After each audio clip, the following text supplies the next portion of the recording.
Okay, I finished making the states we need for collision on these, and we can check them out just by, if we go over into player collision here, you can see these are the colliders that I made. The bits of red poking through are the actual geo, but we're going to spawn that into a client context so it won't have collision.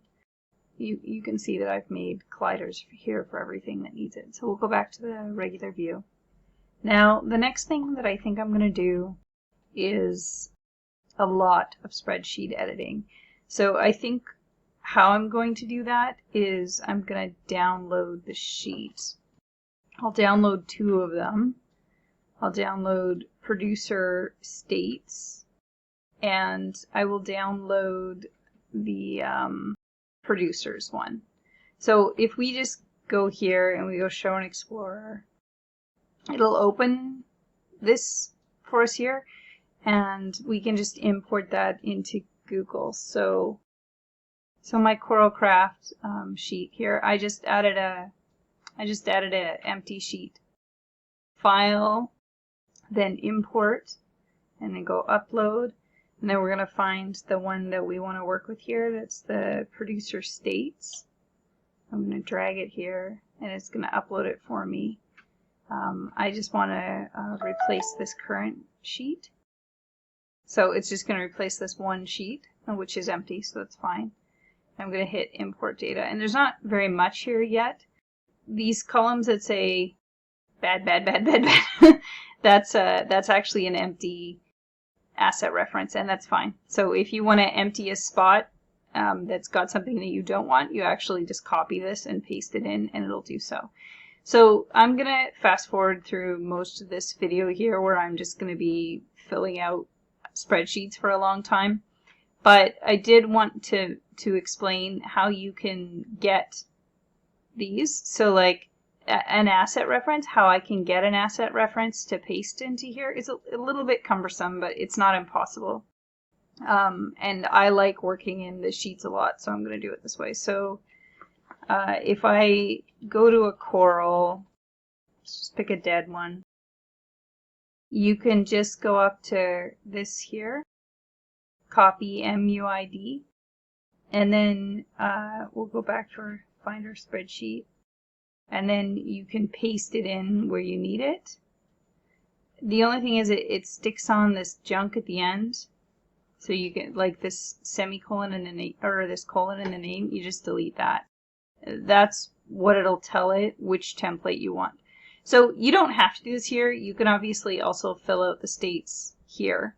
I'll probably actually do a mixture of both, but right now you can't clear this. So if I make a mistake and drag something in here that I don't want, there's no way to get rid of it unless I'm in an external sheet. So that's why I'll do a mixture. So that's all I wanted to explain. The rest, you can just sort of see me very tediously filling out these same things over and over again like we already did before, where we're just putting in clients and statics, and yeah.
Okay, so I have added, fixed up the producer states data and added some new producers to it.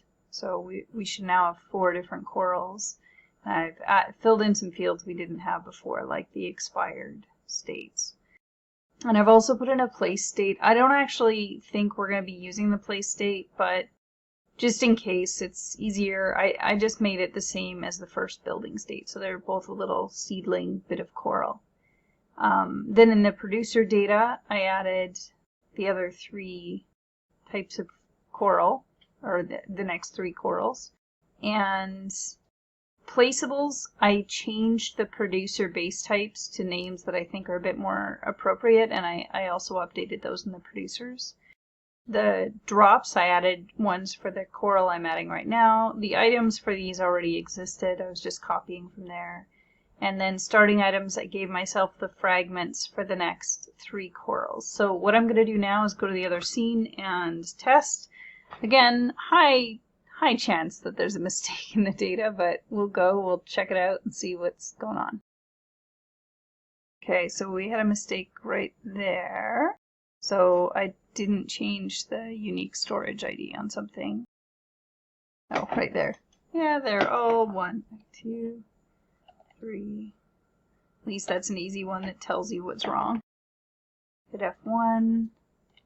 If we hit I, there you go, you can see our little coral fragments. We'll do another batch of icon adjustments.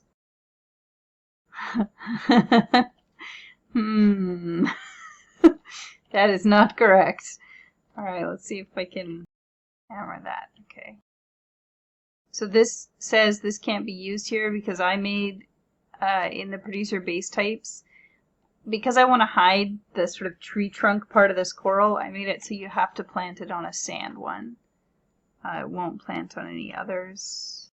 I'm going to have to put an invisible collision on this one, I think.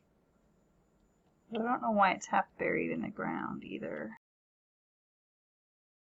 So this one, I think the frustration there is that there's nothing in the middle to click. So I need to add collision to this, just an invisible collider to that area so it's easier to plant. But it did work. The fragment went there. The placement preview is wrong though. I'm going to have to change that. And it's growing quite happily. All the placement previews on these are wrong because they're all duplicates, so that's okay. We'll fix that. And that one's not working. I'm not sure why. So we'll have to check the data for that one.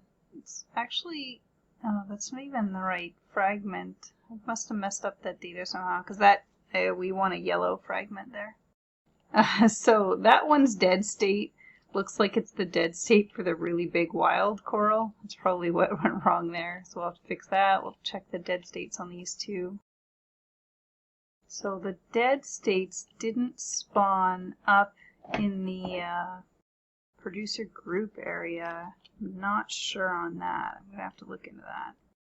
Okay, so I'm going to write a little list of the bugs that I've got, and then I will try to figure them out. I might have to record the next part of this video tomorrow because it's already pretty late here, but we'll see.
Okay, so I think I figured out all of our problems. Some of them were easy to fix, some of them harder. Let's go down to our little place down here. So you can see that my dead corals are a little bit more reasonable now. There was a mistake where I had the wild corals dead state instead of the tame corals dead state, and the wild corals are quite large, so that didn't work in these little things. As to like how these dead corals stick through the bottom, that's an asset design thing. When I first designed them, I was thinking I would be growing them on sand, so the art kind of plunges down into the sand and expects the sand to sort of hide it. But it doesn't work that way now, so I'm going to have to change those assets so that they don't look like that. But Core has added quite a few new sticks and branches and stuff, so that actually shouldn't be too hard. The next thing was to see if, so coral number 8. So one of the reason the yellow coral is bugging out on us is because I actually didn't have it in the database. This is still the wrong one, so I've still missed something else in the database for that one. Because it basically, when I was setting up the items for all the coral, I missed the coral for this, so then I was copying pasting data around and I got the data for the wrong seed in there, so I need to fix that. So, and then the other thing was this being kind of hard to use, which I don't know, maybe I should use a mound in the middle of this one. Let's some coral that should work on it. Oh yeah, I still haven't changed that hologram state for everything. I need to do that. But you can see it's much easier to select those and plant something now because I added some extra invisible collision to make them easier to use. Okay, I think I'm going to leave this video here. I will post in the next video with these other fixes. So I'll let you know what all I had to fix to get the yellow coral working. But this video is quite long, so we're going to end this one here, and I'll see you in the next video.